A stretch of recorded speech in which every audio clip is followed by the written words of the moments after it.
Oramos. Padre, nosotros acabamos de cantar grandes verdades. Tú eres nuestro castillo fuerte.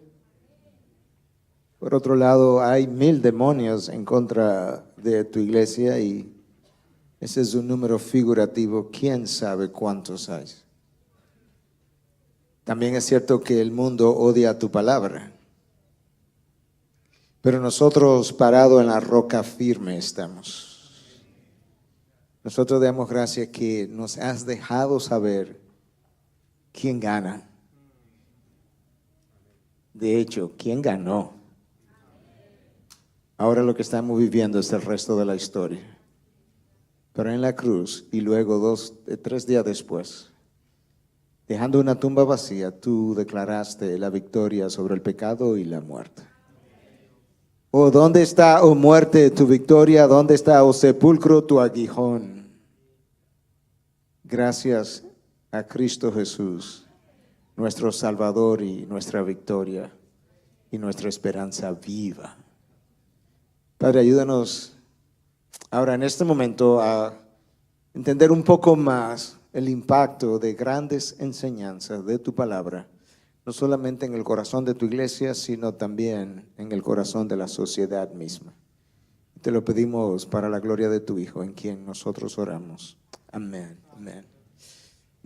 Bueno, el tema que me toca exponer en este momento es enseñanzas que transformaron el mundo, y como uno pudiera más o menos pensar o concluir, este no es un sermón expositivo, esto es una charla acerca de qué ocurrió cuando la reforma tuvo lugar, de qué manera esas enseñanzas transformaron cosas dentro de la iglesia, pero de qué forma esas enseñanzas transformaron cosas en la sociedad en general, y la mayor parte del tiempo la vamos a emplear viendo las consecuencias, las implicaciones de la reforma fuera de la iglesia. Vamos a mencionar algunas cosas dentro de la iglesia, pero como todo el fin de semana ha tenido que ver con, y tiene todavía que ver con las 5 solas, yo creo que nosotros a través de las solas vamos entendiendo cosas que cambiaron profundamente en el corazón de la iglesia misma, cosas que todavía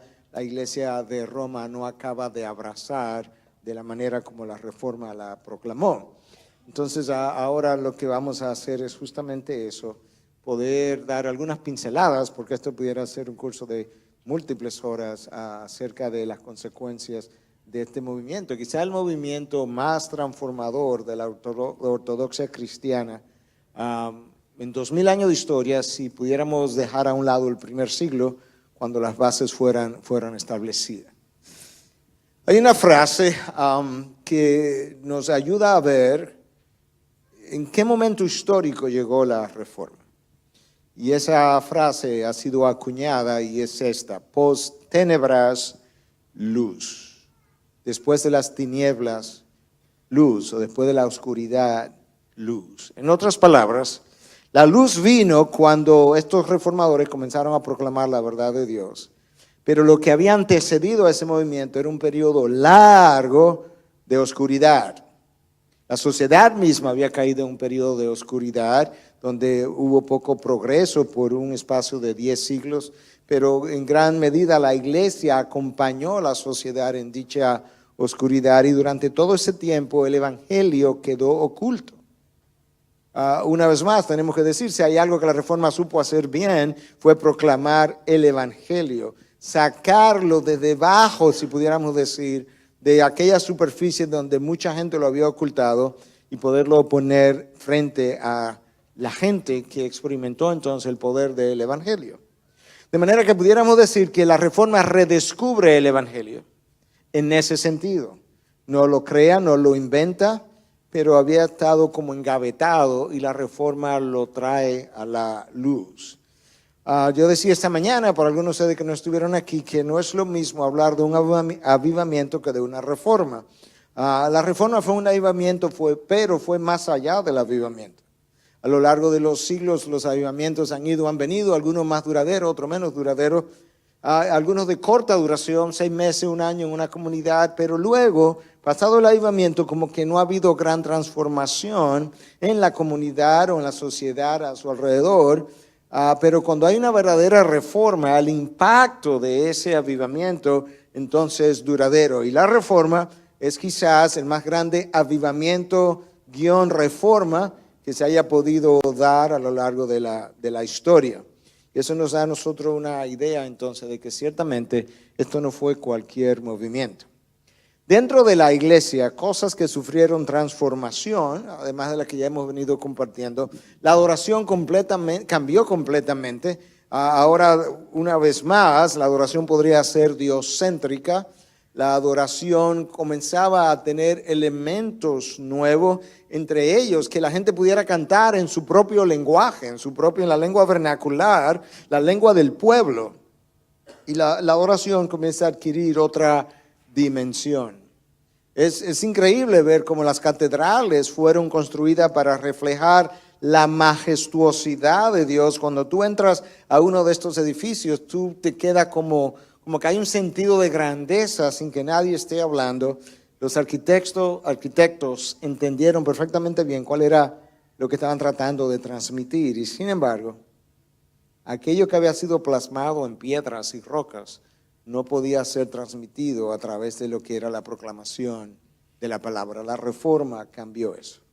La reforma cambió el sacerdocio y pasó a ser, en las palabras de Martín Lutero y reformadores y luego teólogos posteriores, el sacerdocio de todos los creyentes, de tal manera que ya no necesitabas un intermediario entre Dios y el hombre para confesar tus pecados, para dirigirte a Dios. Y ellos trataron de ilustrar eso de múltiples formas. Si tú vas a una iglesia católica todavía hoy en día, tú verás que el lugar donde se predica, el púlpito, el podio está a un lado, y aquí está como el altar donde el sacerdote prepara todavía la comunión y todo lo demás, y luego él entonces desciende y se coloca allí a repartir los elementos, y el altar queda aquí con el resto de los elementos que fueron preparados pero que no serían usados, porque eso simbolizaba que ese sacerdote es el intermediario entre estos elementos que representan la presencia de Cristo y la gente. En la época de la Reforma, los reformadores decidieron colocarse detrás de la mesa, de manera que ahora la gente venía y si se iba a acercar directamente a la mesa, porque ellos no estaban entre Dios y el hombre, sino que el hombre podía acercarse directamente a lo que representaba la presencia de Cristo. Las Escrituras pasaron a ser accesibles. Martín Lutero traduce el Nuevo Testamento al alemán en 11 semanas. ¿Te imaginas 11 semanas traducir del lenguaje del griego al alemán todo el Nuevo Testamento y eventualmente aún el Antiguo Testamento desde el hebreo? Los sacramentos cambiaron. La Iglesia Católica tiene como sacramentos del bautismo, la confesión, la confirmación, la Eucaristía, la penitencia que tú tienes que hacer cuando vas donde el sacerdote y te confiesa de tus pecados, la unción de los enfermos o la extrema unción, la orden sacerdotal y el matrimonio. Y los reformadores, estudiando la Biblia, llegaron a la conclusión que nada de eso tenía sentido, que las ordenanzas o sacramentos son dos, el bautismo y la comunión, no hay otra. Y entonces ahora la vida de la iglesia comenzaba a ser transformada aún en las cosas más básicas, porque Roma entendía que estos sacramentos conferían santidad para la vida de salvación. Los reformadores entendieron que no. Pero luego hubo otras áreas de las cuales queremos hablar un poco más, que fueron transformadas y que tienen que ver con lo que pasaba fuera de las 4 paredes de la iglesia. La manera como el trabajo comenzó a ser visto, la ética de trabajo, la manera como las profesiones comenzaron a ser vistas. Hasta ese momento, en la época medieval, básicamente quien tenía una vocación era el sacerdote, quien tenía el más alto oficio en la sociedad era aquellos que eran sacerdotes o monjes, Y Lutero dice, no, tu vocación es aquello a lo que Dios te llama, independientemente de cuál sea ese oficio. Esa es tu vocación. Y la manera de tú llevar a cabo dicha vocación es exactamente, en cierta forma, o más que la manera, la meta de tú llevar a cabo dicha vocación es la misma que la del sacerdote o hoy en día el pastor, para la gloria de Dios. De manera que tú puedes glorificar a Dios, puedes servir a Dios en tu profesión, en la sociedad, y Dios estar tan complacido contigo como con el sacerdote o el pastor que está aquí delante de la congregación. Antes de la reforma, básicamente, si tú querías conocer a Dios, ¿qué hacía? Conocer a Dios bien, en intimidad. Te convertías en monje y te iba y te retiraba a la vida contemplativa. Y si tú querías servir a Dios, ¿qué hacía? Bueno, te convertías en sacerdote y entonces servías a Dios. Lutero decía, eso no tiene ningún sentido. Dios no nos ha llamado a retirarnos del mundo, nos ha llamado a servirle al mundo. Le vamos a servir a Dios en contacto con la gente. Esa es la manera de servirle. De manera que eso cambió también. Y aún la forma de ver la familia y la responsabilidad que el pastor tiene con su familia. ¿Qué causa la reforma? Esas son inicialmente de unas pinceladas de cosas así rápidas que pudiéramos mencionar que cambiaron, pero vamos a abundar un poquito más adelante. Pero ¿qué causa la reforma? Bueno, se dieron una serie de factores. La iglesia de Roma, por un lado, se había alejado drásticamente de la enseñanza de la palabra, se había corrompido a nivel moral en el manejo de las finanzas y aún en términos morales, en términos de la sexualidad, y era una completa corrupción en el seno mismo de la iglesia, hasta el punto que cuando Lutero fue asignado en 1510 para ir a representar la orden agustiniana, cuando él llega a Roma, antes de llegar a Roma, él vio a Roma desde lejos y dice, salve, oh Roma, porque para Lutero Roma era como la Jerusalén de Jesucristo, o la Nueva Jerusalén. Y cuando él llega a Roma y se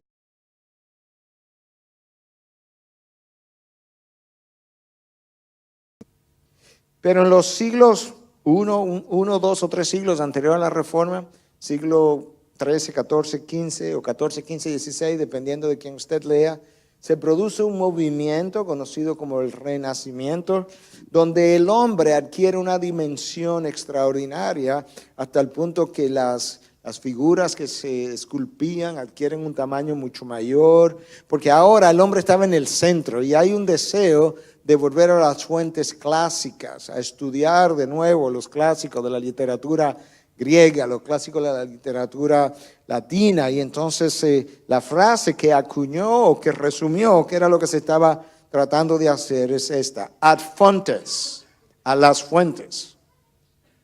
Eso fue importante, porque es ese movimiento de ir a las fuentes lo que hace que Erasmo, de la época de Lutero, diga, tenemos que regresar al griego del Nuevo Testamento para tener una nueva traducción, no la Vulgata traducida entre el siglo IV y V, que era la única versión oficial de Roma, la Vulgata, la Biblia traducida al latín, y todas las traducciones que se habían hecho después de eso era a partir de la Vulgata, que tenía múltiples errores, y Erasmo de Rotterdam dice, no, tenemos que ir ad fontes, a las fuentes.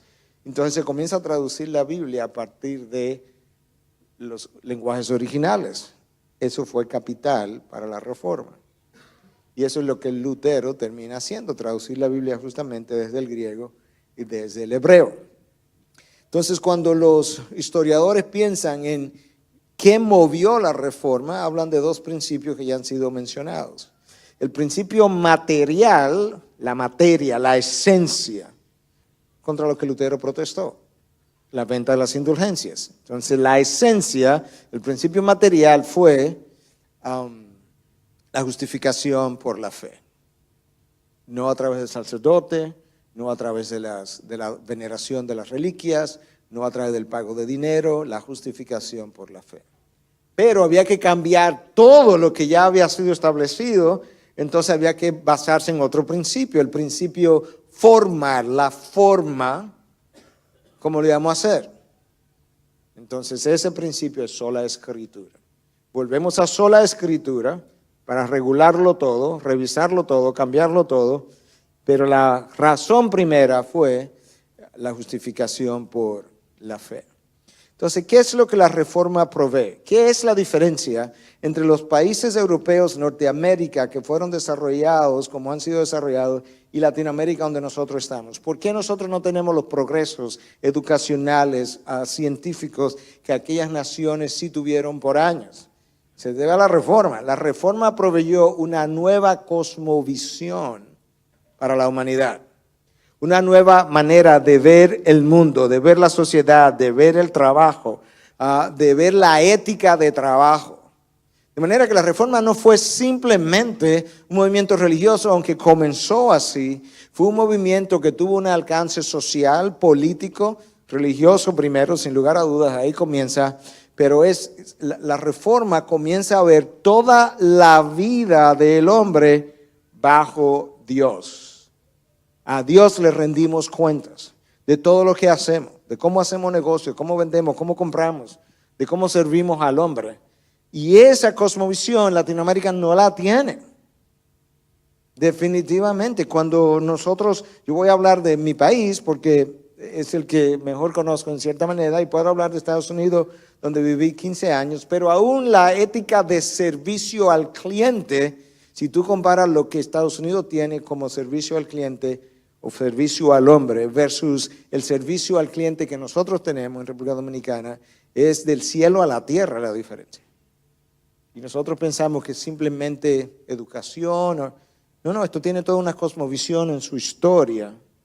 Y esa cosmovisión ha sido de un impacto tan extraordinario que ahora naciones como Estados Unidos quieren sacar a Dios de su centro y todavía dichos valores permanecen en la cultura.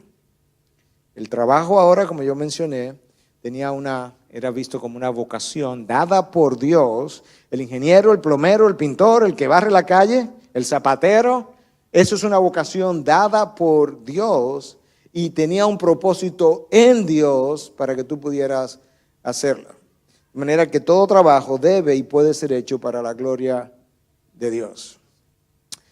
Esto es algo que Martín Lutero escribió en una ocasión. Tu vocación y tu contentamiento en tu vocación no deben depender de que seas un ministro vocacional o ser una figura de reconocimiento público. Si esa es la voluntad de Dios, lo que estás haciendo, incluyendo el ser ama de casa, eso estaría bien. Pero si no, tú todavía deberías hacer lo que Él te ha llamado a hacer para la gloria de Dios. Si es la voluntad que tú cambies de lo que estás haciendo al pastorado, al ministerio, eso está muy bien. Pero si no, tú todavía deberías hacer lo que haces para la gloria del mismo Dios. En una ocasión, se cuenta que un zapatero humilde le preguntó, habló con Lutero y le dice: Doctor Lutero, soy un zapatero humilde, pero estoy agradecido de Dios por la obra de justificación de Cristo para mi beneficio. ¿Qué debo hacer en vista del gran trabajo redentor de Cristo? Imagínate esta conversación. Doctor Lutero, soy un zapatero humilde, pero tengo un gran agradecimiento de la obra redentora enorme del Señor Jesucristo. ¿Qué yo debo hacer? Yo no sé qué él estaba pensando, pero quizá él estaba pensando, ¿cómo yo puedo entrar al ministerio si yo lo que soy un simple zapatero y no tengo educación o algo así? Escucha la respuesta de Lutero. ¿Tú quieres saber? Haz un mejor zapato. Sé un mejor, lo que sea que eres, porque Dios te dio el don, el talento, la habilidad y el lugar que tienes para que le glorifiques haciendo zapatos. Esa era la visión de este hombre. El hombre es un reflejo de su creador y es un instrumento a través del cual Dios lleva a cabo sus propósitos, aún en hacer zapatos. Imagínate que nuestra sociedad latinoamericana entendiera su trabajo desde el más humilde de los trabajos, si pudiéramos decir, hasta el más encumbrado de ellos, como una obra que nosotros debiéramos hacer para la gloria de Dios. De manera que si pudiéramos hacer, ¿verdad? Y firmar como aquel gran pintor que firmaba, aquel gran compositor que firmaba todas sus composiciones como Soli Deo Gloria. que nosotros pudiéramos firmar, en el caso mío como médico, mis recetas, SDG, solo Deo Gloria, que yo pudiera firmar los planos como arquitecto, Miguel Núñez, arquitecto, y abajo SDG. Imagínate la transformación que va a ocurrir en nuestros trabajos y en nuestras sociedades. Tú puedes ver entonces que este fue un movimiento religioso que trajo cambios y desarrollos en el orden religioso, social, político y económico. Tú puedes ver las naciones europeas, tú puedes ver a Alemania, tú puedes ver a Estados Unidos, tú puedes ver a Canadá en su desarrollo económico, porque el impacto de las reformas se hizo sentir a todos los niveles del desarrollo humano. ¿Y qué lo hizo? Una nueva cosmovisión. Y lo esencial de esa cosmovisión, toda cosmovisión tiene múltiples elementos, pero hay elementos esenciales. Y el elemento número uno de una cosmovisión es qué idea tiene de Dios. El elemento número dos es qué idea tiene del hombre. Y así pudiéramos enlistar otros. En el caso de la cosmovisión de la Reforma, en el elemento número uno, toda la vida es Dios-céntrica. Toda la vida. No importa si se trata de mi noviazgo, de mi matrimonio, de mi profesión, desde la mayor hasta la menor, toda la vida es Dios-céntrica. Eso representó un giro de 180 grados, porque en el Renacimiento, si hubo algo que ocurrió, es que la vida se volvió completamente antropocéntrica. El hombre es el centro de todo lo que hace. Algo que volvió a ocurrir o volvió a tomar impulso en el siglo de las luces o el siglo de la iluminación, lo que en inglés llaman the Enlightenment, donde de nuevo el hombre se crece y la razón pasa a tener el lugar número uno. Hasta la época de la Reforma, lo que se había producido es una especie de síntesis o de fusión entre lo que era la vida de fe o la revelación de Dios, por lo menos en los países donde la fe cristiana había llegado, y la razón, y quien mejor expone eso es Tomás de Aquinas, el teólogo de la Iglesia Católica, donde Tomás le da una importancia a Aristóteles extraordinaria, y ahora con los reformadores, la fe comienza a tener, la revelación de Dios comienza a tener la centralidad de todo, y si bien es cierto que la razón no puede ser dejada a un lado, también es cierto que la razón no puede estar en el centro, porque Dios es quien ocupa dicho centro. De manera que la contribución de Lutero fue esa nueva cosmovisión basada en la Biblia, pero sobre todo en los aspectos que tenían que ver con la vida de fe.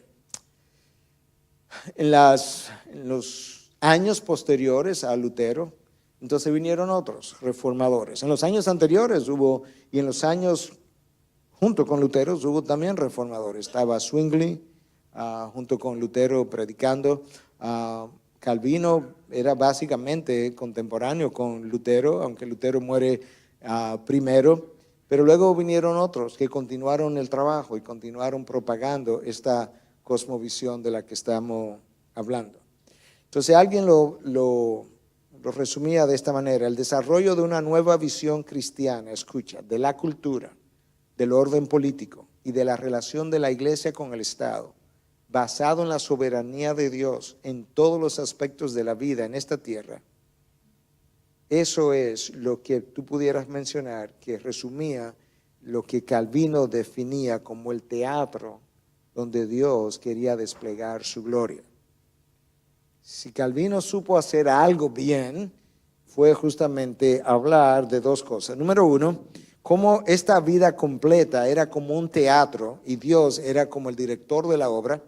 Y en ese teatro Dios quería desplegar toda su gloria en todos los aspectos de la vida. Y Calvino supo también elevar la soberanía de Dios por encima de todos los órdenes de la vida, incluyendo la política, de manera que para Juan Calvino los estados tenían que rendirle cuenta a Dios como verdaderamente es, porque la Biblia así lo proclama. Entonces había una nueva visión de todo, incluyendo la cultura, la política, el orden económico, el orden social. Y eso es lo que transforma la sociedad. No es subir a posiciones políticas, como hablábamos esta mañana, aunque si alguien es llamado a ocupar tal posición, pues nosotros lo aplaudiríamos. Abraham Kuyper fue un ministro reformado de Holanda que llegó a ser primer ministro cristiano y primer ministro de la nación. Extraordinario el impacto que algunas de esas personas pudieran tener. Pero en realidad, si la cosmovisión de la iglesia y la cosmovisión de la sociedad no cambia, la sociedad no puede cambiar. Y esto es una de las cosas que yo encuentro cuando hablaba de mis frustraciones entre la dicotomía que existe entre lo que el domingo el cristiano asiente y dice, sí, amén, gloria a Dios, aleluya, y la vida que vive de lunes a sábado. La diferencia la hace su cosmovisión. Eso es lo que no acaba de cambiar. La manera como yo veo la vida, la manera como yo veo a mi esposa, la manera como yo veo a mis hijos, la manera como yo veo al que trabaja conmigo, la manera como yo veo al que me sirve, la manera como yo veo mi profesión, la manera como yo veo cuando estudio. Ahora que menciono estudio, y quizás hayan algunos estudiantes aquí, no hay una peor contradicción entre un cristiano y un mal estudiante. Eso es una contradicción de términos, porque nosotros fuimos llamados a reflejar las excelencias de su carácter y un mal estudiante no está haciendo eso. Yo no estoy diciendo que todo el mundo está llamado a sacar las mejores notas porque Dios nos da conocimiento e inteligencias diferentes, pero todo el mundo está llamado a hacer su mejor esfuerzo en cada área en la que él se desempeña, porque eso es lo único que puede glorificar el carácter de nuestro Dios de la mejor manera posible. Por eso Lutero le dice al zapatero, haz su mejor zapato. No tienes que ser profesional, simplemente lo que tú haces, hazlo mejor. Entonces esa es la cosmovisión que transforma la sociedad. Volviendo un poco atrás, la Biblia había perdido su centralidad y luego es recobrado entre el siglo XVI en adelante, cuando la reforma se da. Hasta el siglo XI más o menos, estudiar teología era estudiar la Biblia. Pero a partir del siglo XII, ahí es que está Tomás de Aquino, en los 1200 sería siglo XIII en ese caso. A partir del siglo XII, la teología comienza a separarse del estudio de la Biblia. Porque la razón comienza a tener un lugar importante y ahora yo podría percibir las cosas de Dios puramente por la razón, lo que los pensadores del siglo de las luces también llegaron a pensar. Y entonces, como la razón estaba ocupando un lugar tan preponderante, se piensa que debiéramos volver atrás a revisar los clásicos de la literatura griega, y eso fue que se llamó el Renacimiento. Ok, déjame continuar hacia adelante.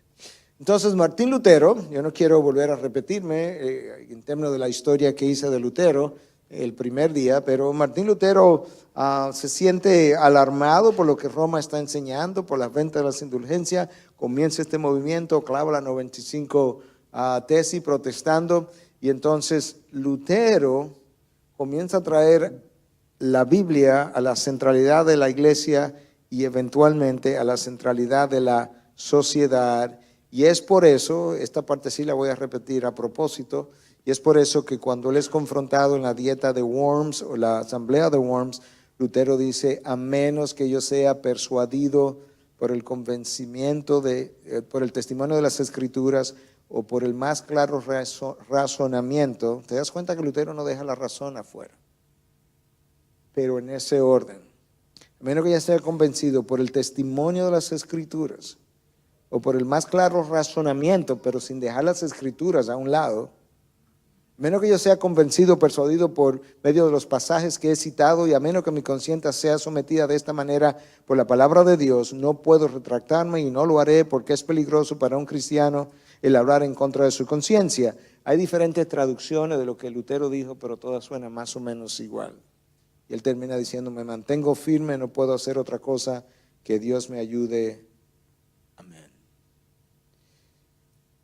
Ahí es donde las cosas comienzan a girar. Ahí es donde se establece el centro de la vida de la iglesia y eventualmente el centro de toda la vida. Es ese día, 1517, 31 de octubre, donde se sella lo que pudiera ser el movimiento reformado. Escucha a Lutero hablando acerca de algunas de estas cosas que yo he venido compartiendo ya. En asuntos de este mundo temporal y cosas que tienen que ver con el hombre, la razón del hombre es suficiente. Aquí él no necesita de ninguna otra luz que no sea la de su razón. Hacer un zapato quizás, él puede hacer ese zapato haciendo uso de su razón básicamente. Por tanto, Dios no nos enseña en las Escrituras cómo construir casas, hacer ropas, cómo casarnos, cómo hacer la guerra, cómo navegar y cosas similares. Para esto la luz de la naturaleza es suficiente. Lutero estaba tratando de ayudarnos a entender el rol de la razón, el rol de la revelación de Dios, y entonces él comienza a darle a gente que no era necesariamente tan educada como un entendimiento llano, plano, de cómo era la cosmovisión cristiana. Y él está diciendo, claro que la razón tiene un lugar preponderante y para las cosas temporales de este mundo, tú no necesitas ninguna revelación, tú la puedes hacer perfectamente bien. Ahora, cuando se trata de, número uno, de la vida espiritual y número dos, cuando se trata de ver cómo esa vida temporal luce a la luz del Creador, entonces la razón no te lo va a dar. Tú necesitas la revelación de Dios. Tú necesitas los lentes de Dios para poder verla y la mente de Dios para poder entenderla. Lutero escribió ampliamente y lo que escribió tuvo un impacto y ese impacto pues se vio más allá de las iglesias. Una de las obras significativas de Lutero es The Bondage of the Will o La esclavitud de la voluntad. De hecho tiene otro nombre en español que ahora no recuerdo. Debido al pecado original, decía Lutero, nuestra naturaleza está tan torcida sobre sí misma a los niveles más profundos que ella no solo tuerce los mejores dones de Dios hacia sí misma para disfrutarlos, como hacen los moralistas e hipócritas, que ella más bien usa a Dios para obtener estos dones, pero ni siquiera conoce que en esta forma malvada, torcida, está buscando todo, incluyendo a Dios, solo para sí misma. Wow. Entonces, el segundo elemento importante de una cosmovisión, primero es Dios, su concepto de Dios, el segundo es su concepto del hombre. Recuerda, bueno, no puedo decir recuerda porque no lo he compartido, pero quizá algunos lo conocen. A.W. Tozer decía, ninguna nación se puede levantar por encima del concepto que ellos tienen de su Dios. Tú puedes comparar a Haití, algunos de ustedes conocen la historia de Haití, República Dominicana que está al lado y Estados Unidos que está al norte. El desarrollo de esas tres naciones está directamente relacionado al concepto que cada nación ha tenido de su Dios. Por eso el elemento más importante en una cosmovisión es qué tú crees de Dios. Y los países que fueron impactados por el concepto reformado de Dios, que no es otra cosa que el concepto bíblico de Dios, tuvieron un desarrollo extraordinario. Aquellos que se acercaron un poco, como a través de lo que es la religión de Roma, están más cerca que el vudú de Haití, por ejemplo, del concepto de Dios, tuvieron otro desarrollo, pero aquellos que estaban más cerca de las religiones primitivas tuvieron otro subdesarrollo. Y ahora el segundo elemento de una cosmovisión es el concepto del hombre. Y esto es lo que los reformadores entendieron. Yo acabo de leer algo de Lutero, es que su naturaleza está completamente torcida hasta el punto que ese hombre toma los dones que Dios le da, los talentos que Dios le da, los tuerce y los usa tratando de usar a Dios para su propio beneficio. Su mente está entenebrecida, su corazón está endurecido, su voluntad está esclavizada. Ese hombre está completamente corrompido en sus emociones, en sus intenciones, en sus motivaciones, en lo que él quiere, lo que él desea, lo que él persigue, como él ama, como él demanda. Él está torcido a todos los niveles. Tan torcido que nosotros nacemos de nuevo y seguimos mostrando vestigios de nuestras torceduras. ¿O no? Sí, lamentablemente. Es así, a todos los niveles también. Lutero entonces hace un énfasis en la Biblia para el estudio de la teología, que de hecho ahora recuerdo una historia, me voy a detener ahí un momento. Yo he escuchado mucho a lo largo de los años de R.C. Sproul, he estudiado mucho, he aprendido mucho de él. En una ocasión a él se le llamó para que rindiera una evaluación de un seminario o de una universidad, no recuerdo ahora mismo, cristiana, si era universidad, porque había decaído mucho. Y entonces el camino al salón de reunión, él pasa por una puerta y dice Departamento de Religión. Y entonces cuando llegaron a la reunión, le presentan qué es lo que está pasando para que él dé su opinión. Y él dice, yo quería hacer una pregunta antes de comenzar. Yo quería preguntar, ¿cuándo, si ese letrero que dice ahí Departamento de Religión siempre se ha llamado así? Le dijeron, bueno, comenzaron a hablar, a investigar, a preguntar unos a otros, los más viejos. Finalmente llegaron a un año específico. Entonces le preguntaron, ¿pero por qué usted hace esa pregunta? Dice, bueno, porque una cosa es estudiar religión y otra cosa es estudiar teología. La teología es el estudio de Dios. Teología. La religión es el estudio de la respuesta humana a un Dios que puede o no existir. La conclusión al final de la conversación es que las cosas comenzaron a cambiar en dicha institución justamente en el momento en que también ese departamento cambió su letrero. La razón por la que menciono eso es cuando decía que Lutero comenzó a enfatizar la Biblia para el estudio de la teología. Nosotros no podemos olvidar de eso. Comenzó a rechazar la filosofía aristotélica para el estudio teológico, la razón de Aristóteles, que influenció tanto a Tomás de Aquinas. Y entonces comenzó a enfatizar el estudio de las cartas de Pablo, específicamente la carta de Romanos, donde él habla tan claramente acerca del Evangelio, el poder de Dios para salvación. Entonces, ¿qué ocurre bajo ese estudio? Se recobra la antropología bíblica. El hombre está destituido de la gloria de Dios, el hombre está corrompido a todos los niveles. Entonces, Agustín ya había postulado algo así. De manera que si tú quieres hablar en términos ya no bíblicos, sino históricos, Lutero recobra la visión antropológica de Agustín. Lo que Agustín había dicho del hombre y de su esclavitud de la voluntad, eso es exactamente lo que Lutero llegó a pensar.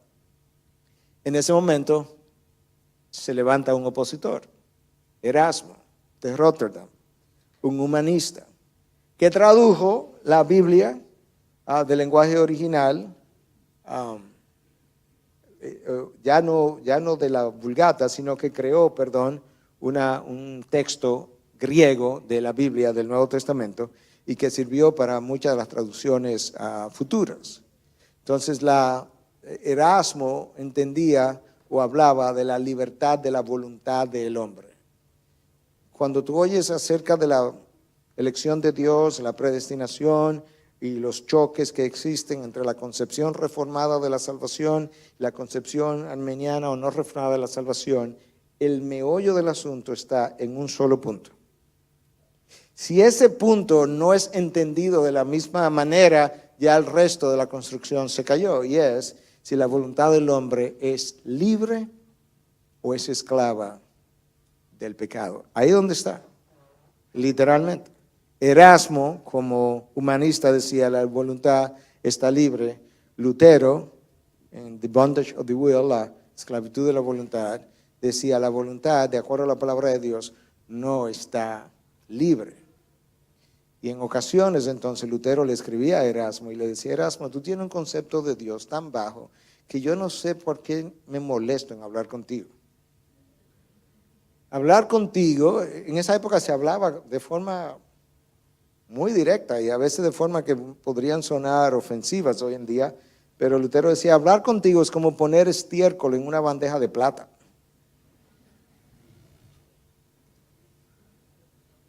Pero como nosotros entendamos al hombre, va a impactar el desarrollo de esa sociedad. Si yo entiendo al hombre completamente libre para hacer lo que su libre voluntad quiere, yo me voy a volver un humanista o alguien similar. Pero si yo veo al hombre esclavizado del pecado, como verdaderamente la Biblia lo proclama, en necesidad entonces de que alguien lo haga libre, que el Hijo venga y lo haga libre, porque el que el Hijo hace libre es verdaderamente libre. Nosotros cantamos, hay libertad, lo hemos cantado aquí un par de veces, ¿sí o no? Pero luego vamos afuera y decimos que no, que la voluntad del hombre está libre. Bueno, pues entonces, ¿qué libertad fue que Cristo me trajo? Hay libertad porque yo estaba en esclavitud del pecado y Cristo me libertó del pecado. El que el Hijo hace libre es verdaderamente libre. Entonces la Reforma cambió fundamentalmente el segundo elemento de toda cosmovisión, es el concepto del hombre. Ya hablé del sacerdocio de todos los creyentes. La Reforma cambió el hecho de quién interpreta la Biblia. Bueno, solamente el Papa y los concilios pueden interpretar la Biblia. Lutero dice, no, todo el mundo debe leer la Biblia e interpretar la Biblia. Tiene que ser educado en cómo entenderla y estudiarla, interpretarla, es cierto, pero eso es un beneficio para todo el mundo, eso es un privilegio para todo el mundo. No es solamente el Papa que tiene ese privilegio. Y entonces él sigue escribiendo y escribe el cautiverio babilónico de la iglesia, donde atacó las creencias de la iglesia de Roma y donde redujo los sacramentos de 7-2. Voy a medir mi tiempo. Lutero entonces comenzó a ver y a analizar la sociedad. Y él llega a la conclusión que en cierta manera nosotros vivimos en un mundo dual. Nosotros tenemos el reino de Dios y el reino del mundo, el resto del reino que no cree en Dios, que él llamaba el reino del diablo. Y Lutero, al ver la sociedad de esa manera, entendía, sin embargo, que esa sociedad estaba sujeta al Dios soberano y rendía cuenta al Dios soberano, incluyendo los gobernantes que no creían en Dios. Y eso da origen, por un lado, a lo que en un momento dado, o bueno, todavía al día de hoy, se llaman en inglés sería the magisterial reformers, o los reformadores magisteriales. No sé si hay otro nombre para eso, otra traducción, pero aquellos reformadores que por un lado entendían que hay una separación entre el gobierno y la iglesia, pero por otro lado entendían que la iglesia debía influenciar definitivamente lo que era el gobierno de turno. Y ahí tú tienes Calvino, que tuvo una influencia enorme en lo que fue el gobierno de la Ginebra de sus días. Y Lutero es calificado como alguien también de ese grupo de reformadores, porque ciertamente entendía que a pesar de la separación entre gobierno e iglesia que debe haber, de tal forma que el gobierno no controle la iglesia, él entendía que el cristiano no debe retirarse del gobierno de la sociedad, como hicieron los anabautistas. Los anabautistas entendieron que la manera de lidiar con ese problema era retirándose completamente de lo que era el gobierno y el quehacer de la sociedad.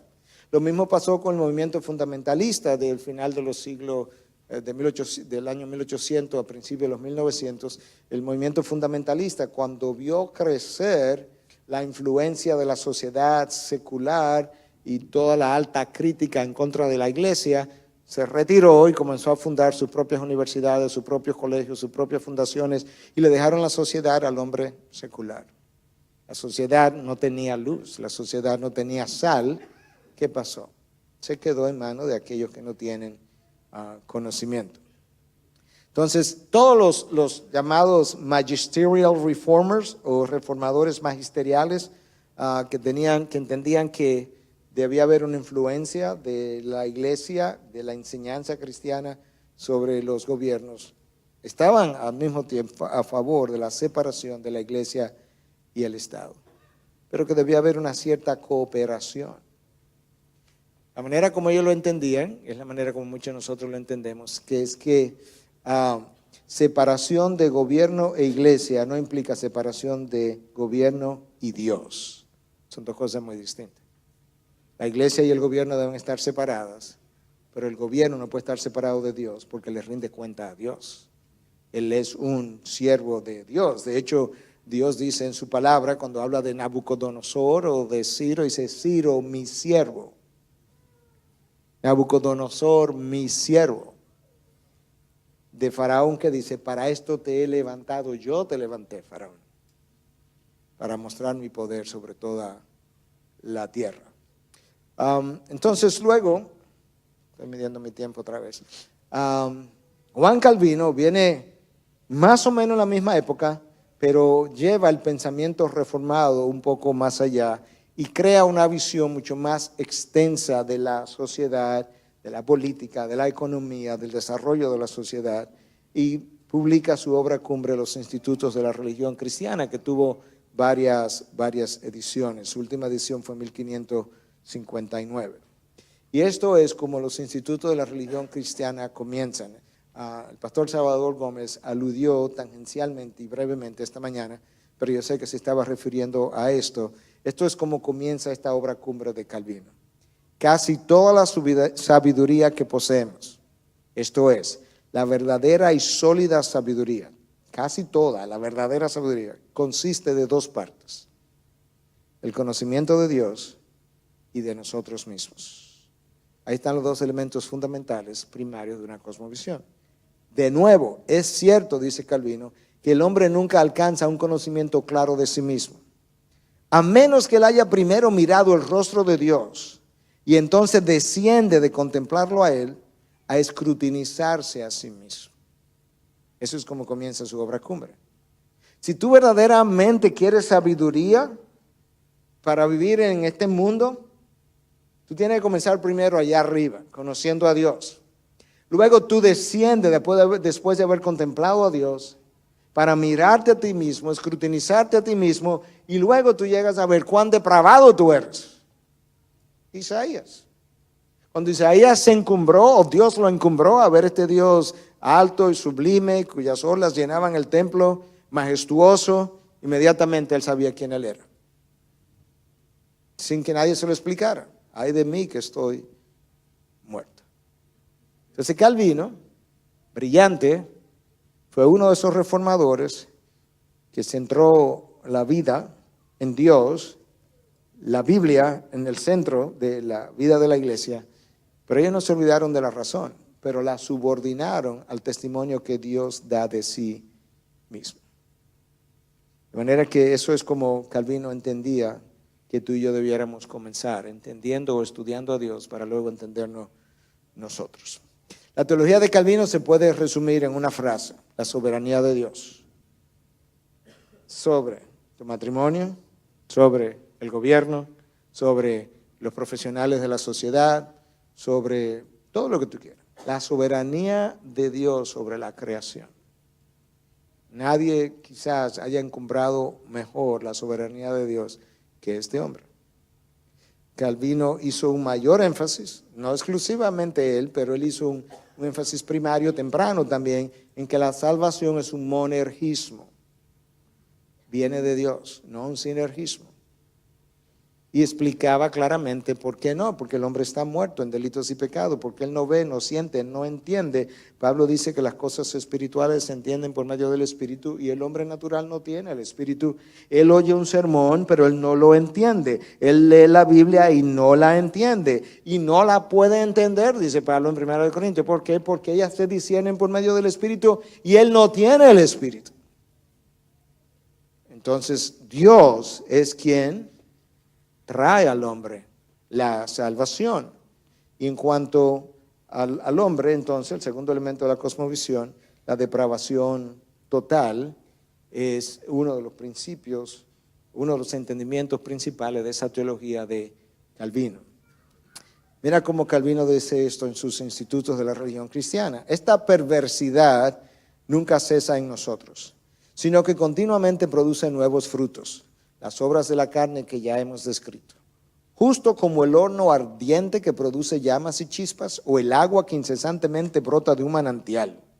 Porque nuestra naturaleza no solamente está destituida de todo bien, sino que es fértil y fructífera de todo tipo de maldad, que no puede estarse quieta. Cualquier cosa que esté en el hombre, desde su entendimiento hasta su voluntad, desde su alma hasta su carne, han sido corrompidas. Si tú piensas que eso no es así, lee la Biblia otra vez. Y pregúntate, ¿cómo es que Pedro puede caminar sobre las aguas, estarse hundiendo, pedirle a Cristo que lo salve? Sálvame, Señor. Tomarlo de la mano, llevarlo a la barca, multiplicar panes, verlo en el monte de la transfiguración, ver las sanaciones que Cristo hizo. Y cuando llegó el momento, le dice básicamente en el rostro de Cristo, yo no conozco a ese hombre. No, Pedro, ¿tú no caminaste con él sobre las aguas? No lo conozco. Pedro, pero tú estabas en el monte de la transfiguración, y yo estoy obviamente construyendo estas otras frases, pero tú no estuviste en el monte de la transfiguración. Maldita sea, no conozco a ese hombre. En serio, Pedro. Esa es la naturaleza del hombre. Así somos tú y yo. Por eso es que la salvación tiene que ser de Dios de principio a fin. No hay otra manera de que pueda ser. Hermano, Adán y Eva, concebido a la imagen de Dios, en un jardín perfecto, con una naturaleza perfecta, sin tentaciones de las que tú y yo tenemos, habiendo hablado con Dios, habiendo adorado a Dios cara a cara, en un momento dado deciden no creerle a Dios y creerle a una serpiente que le está hablando. Si mi mejor representante no cree la palabra de Dios, ¿qué chance tiene el hombre caído, corrompido, con una voluntad atada al pecado, un corazón de piedra y una mente entenebrecida de poder hacer una cosa mejor que mi mejor representante? Entonces Calvino entendía que Dios es Señor de todos, por tanto ninguna parte de la vida de la sociedad debe ser excluida de su dominio. Abraham Kuyper decía, no hay una sola pulgada cuadrada en todo el universo que Cristo no reclame como mío. Imagínate una iglesia, cristianos individuales, matrimonios individuales que crean eso. La iglesia necesita cooperar con su sociedad porque ella pertenece a Dios y el cristiano pertenece a Dios. Y entendía la función del gobierno mayormente como la define Romanos 13. El gobierno existe principalmente para controlar el mal y favorecer a los que hacen el bien. Déjame continuar porque el tiempo ha ido avanzando. Quizás te doy pinceladas de cómo la teología de Calvino comenzó a cambiar las cosas. Número uno, la educación no era para una élite aristocrática, no para un grupo pequeño, favorecido por la sociedad. La educación debía ser para todos y él fundó la academia. La academia tenía dos trayectos o concentraciones, si pudiéramos decir. Una de educación pública, ahí comenzaron 280 estudiantes el primer año, y un seminario para graduar ministros, 162 estudiantes para el tercer año. Cuando Calvino murió, la academia tenía 1.200 estudiantes en educación pública y 300 seminaristas, un departamento de derecho y los avances para incluir un departamento de medicina que no se logró hasta los años de 1700. Tú entiendes ahora que Calvino entendía que la iglesia debiera impactar todas las áreas de la sociedad. A veces se ha tildado a Calvino de poco interesado en los necesitados. No es verdad. La historia está ahí para revelar la preocupación que él tenía por los huérfanos y por eso creó orfanatos, ayuda a refugiados. Entre el año 1550 y 1560, en esa década, se estima que 60,000 refugiados llegaron a Ginebra ayudados por Calvino, sus diáconos y la iglesia en 10 años. La ayuda debía ser dada a los que verdaderamente necesitaban, de manera que el abuso de gente necesitada, de gente no tan necesitada, pero que hoy se aprovecha de los gobiernos, eso no era parte de la concepción de Calvino. Vamos a ayudar a los que verdaderamente la necesitan por un tiempo limitado, y la ayuda no debe venir principalmente del gobierno, sino de instituciones privadas y organizaciones religiosas. Calvino tenía muy claro cuál debiera ser el propósito del gobierno, y eso debe hacerse, aún esa ayuda, bajo una ética de trabajo productiva y, como decía, que fuera de tiempo temporal. Entre otras cosas, Calvino promovió una ética de trabajo que hoy se conoce como la ética de trabajo protestante.